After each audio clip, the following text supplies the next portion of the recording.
मुंबई का Santa cruise इलाका। एक अमीर कारोबारी के घर में पहले 70 साल की मां की अजीब बीमारी से मौत होती है और ठीक एक महीने बाद घर के 46 साल के बेटे कमलकांत शाह के भी साथ वही होता है। पेट में असहनीय दर्द, बाल झड़ना और मल्टी ऑर्गन फेलियर। डॉक्टर्स को लगा कोई दुर्लभ बीमारी है, लेकिन जब ब्लड रिपोर्ट आई तो मुंबई क्राइम ब्रांच भी सन्न रह गई। यह बीमारी नहीं, भारत का सबसे शातिर स्लो पॉइजनिंग मर्डर था। लेकिन असली झटका तब लगा जब 2000 पन्नों की चार्जशीट के बाद भी मुख्य आरोपी को कोर्ट से जमानत मिल गई। कैसे? आइए 4 मिनट में इस केस का पूरा सच डिकोड करते हैं। कमलकांत शाह एक कामयाब गारमेंट व्यापारी था। परिवार में पत्नी कविता शाह, दो बच्चे और मां सरला शाह थी। अगस्त 2022 में मां सरला शाह की अचानक मौत को सबने उम्र का असर मान लिया, लेकिन सितंबर में जब कमलकांत भी उन्हीं लक्षणों के साथ बॉम्बे हॉस्पिटल पहुंचे तो डॉक्टरों का माथा ठनका। उन्होंने एक rare heavy metal blood test करवाया। रिपोर्ट ने सबके होश उड़ा दिए। कमलकांत के खून में सामान्य से सैकड़ों गुना ज्यादा आर्सेनिक और थैलियम मिला। थैलियम एक ऐसा रंगहीन, गंधहीन और स्वादहीन जहर है जिससे अगर खाने या पानी में मिला दें तो किसी को भनक तक नहीं लगती। 19 सितंबर 2022 को कमलकांत की मौत हो गई और केस सीधे मुंबई क्राइम ब्रांच के हाथ में चला गया।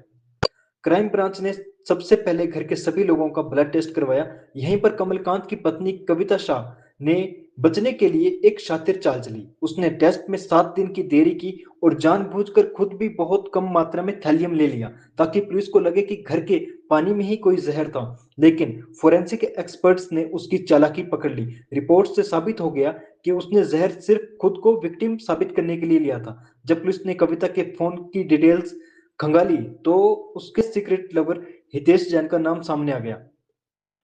मकसद साफ था, कमलकांत की करोड़ों की प्रॉपर्टी और लाइफ इंश्योरेंस। हितेश ने जहर खरीदा और कविता ने रोज पति और सास के सूप व खाने में उसे धीरे धीरे मिलाया। 1 दिसंबर 2022 को पुलिस ने दोनों को हत्या के जुर्म में गिरफ्तार कर लिया। सबको लगा कि अब कातिल जिंदगी भर जेल में रहेंगे, लेकिन ठीक 2 साल बाद 19 सितंबर 2024 को मुंबई के सेशंस कोर्ट ने कविता शाह को जमानत दे दी। अब सवाल यह है, इतने सबूतों के बाद भी जमानत कैसे?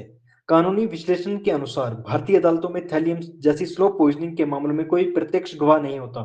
पूरा केस परिस्थितिजन्य साक्ष्यों पर टिका होता है। बचाव पक्ष ने कोर्ट में दलील दी कि अभियोजन पक्ष यह 100% साबित नहीं करवा रहा है कि सिर्फ जहर कविता नहीं दिया था। कानून की नजरों में जब तक दोष बिना किसी शक के साबित न हो, आरोपी को जमानत का अधिकार मिल जाता है। और साथ ही में यह भी कहा गया कि जब तक जुर्म जो है वो साबित नहीं होता तो तब तक वो अपने बच्चों के साथ रहेगी, क्योंकि बच्चे 2 साल से अकेले रह रहे थे। तो इसलिए उसे जमानत पे बाहर कर दिया गया, लेकिन हितेश जैन जो है उनकी जो जमानत की याचिका थी उसे खारिज कर दिया गया। कमलकांत शाह आखिरी सांस तक यही सोचते रहे कि वो किसी बीमारी से लड़ रहे हैं, जबकि मौत उनकी अपनी थाली में परोसी जा रही थी। आज कविता शाह जमानत पर बाहर है और ट्रायल जारी है। आपको क्या लगता है, क्या आने वाले समय में कोर्ट में पुलिस इस हत्या को 100% साबित कर पाएगी? अपनी राय कमेंट्स में जरूर दें। अगर यह क्विक और डीप इन्वेस्टिगेशन एनालिसिस पसंद आया हो तो वीडियो को ज़्यादा से ज़्यादा लाइक करें, चैनल को सब्सक्राइब करें और अपने दोस्तों रिश्तेदारों के साथ और अपने परिवार में ज़रूर इसको शेयर करें। Thank you.